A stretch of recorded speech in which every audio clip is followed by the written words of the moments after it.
हक पर कोई डकैती डालने का कार्य करेगा, वो कोई भी अधिकारी होगा, कोई भी कर्मचारी होगा, उसको जेल जाना होगा। और अगर हमारे नौजवानों के हितों के साथ कोई खिलवाड़ करेगा तो फिर उसे भी हम जेल के अंदर डालेंगे। और कोई गुंडा और माफिया कहीं पर सिर चढ़ करके बोल करके अनावश्यक रूप से किसी गरीब को, किसी व्यापारी को, किसी किसान को परेशान करेगा तो उसको वहीं भेजेंगे जहां पर राम नाम सत्य के अलावा कोई और दूसरा नारा होगा ही नहीं।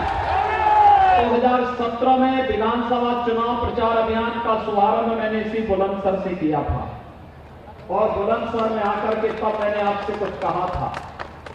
मैंने आपसे कहा था कि वीरेंद्र सिंह सिरोही जी को विधायक बनाइए, भारतीय जनता पार्टी को चुनाव जिता करके सत्ता उत्तर प्रदेश की सौंपिए और मैं आपसे वायदा करता हूं कि पश्चिमी उत्तर प्रदेश में मां बहनों की इज्जत के साथ खिलवाड़ करने की जरूरत कोई नहीं कर पाएगा।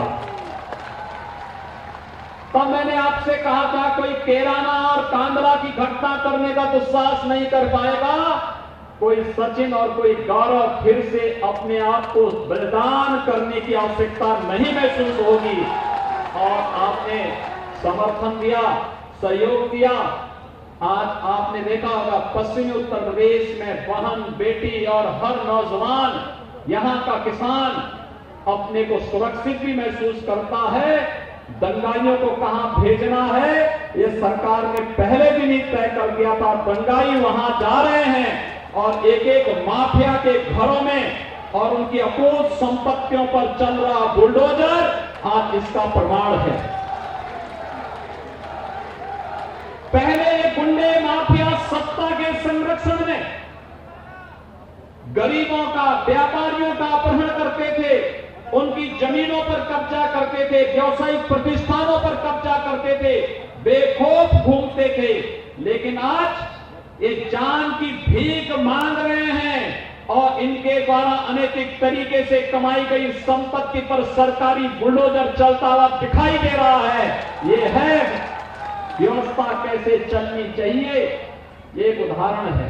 जो लोग जातिवाद की राजनीति करते हैं इनको आईना दिखाइए और बोलिए इनको कि तुम्हारा जातिवाद यहां पश्चिमी उत्तर प्रदेश को माफियाओं के चंगुल में धकेलने के लिए, कैराना और कांदला से व्यापारियों को पलायन करने के लिए और मुजफ्फरनगर में दंगों की श्रृंखला को खड़ा करके किसी सचिन और किसी गौरव को, किसी निर्दोष सचिन और गौरव को निर्दोष मरवाने के लिए तुम्हारी जातिवाद के नारे होते हैं। तुम्हारा जातिवाद नहीं चलेगा, बल्कि यहां पर भारतीय जनता पार्टी का विकास और राष्ट्रवाद का नारा चलेगा। और यही आह्वान करने के लिए आज मैं आपसे दिखा रहा हूं। हमने विकास और राष्ट्रवाद का जो नारा आपको दिया था भाइयों बहनों, आज उसी का परिणाम है। यहां पर एक एक गुंडा जान की भीख मांगते हुए गले में पट्टी लटकाते हुए घूमता है कि जान पे कस लो, अब हम बहन बेटियों की इज्जत के साथ खिलवाड़ नहीं करेंगे।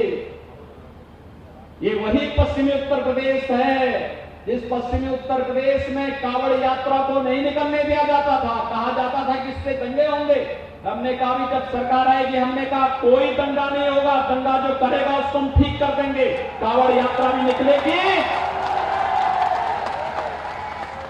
और साथ साथ हम लोग हेलीकॉप्टर से पुष्प वर्षा भी करेंगे। पता नहीं किस कांवड़ यात्रा के रूप में भगवान शिव स्वयं आए हैं।